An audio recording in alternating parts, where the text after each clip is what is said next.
Salut toi derrière ton écran et bienvenue sur Regard Critique. L'année dernière on avait fait le chemin des douaniers et on s'était arrêté juste devant la fontaine au Breton. J'avais dit que je le ferais, mais l'année dernière j'ai pas eu trop le temps, donc cette année c'est parti, on y est enfin. La fontaine est juste derrière moi, on va vous faire découvrir ce lieu sur cette vidéo. Et c'est parti pour la fontaine au Breton sur Regard Critique.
Fontaine au Breton.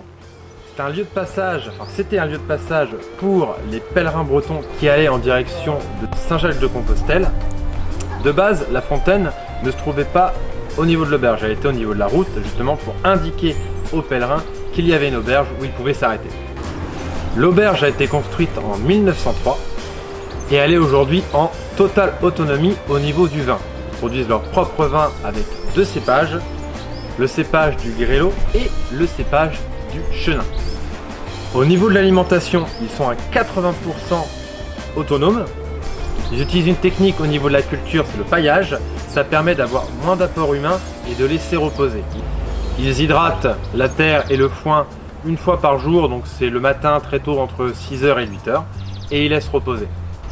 Ils ont aussi une basse-cour avec différents animaux, des oies, des poules, des ânes et un cheval de trait. Ça, c'est lorsqu'ils veulent utiliser, travailler la terre, ils utilisent le cheval de trait et même de temps en temps des petites balades en calèche, et ils produisent leur propre miel. Cette année, ils ont produit 40 kg.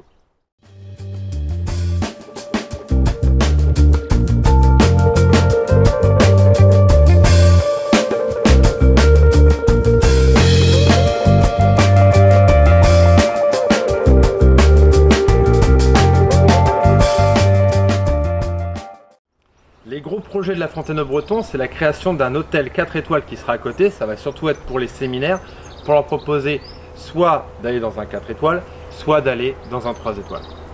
Et un autre projet qui va être mis en place, c'est l'augmentation de la surface de la terrasse pour le restaurant. C'est toutes les informations qu'on avait à vous donner pour la fontaine au Breton. On va vous laisser profiter de la balade et si ça vous tente, n'hésitez pas à y aller, à prendre une soirée ou deux, parce que c'est vraiment un lieu reposant, agréable et atypique. Sur ce, je vous souhaite une bonne journée et je vous dis à la prochaine pour la prochaine vidéo.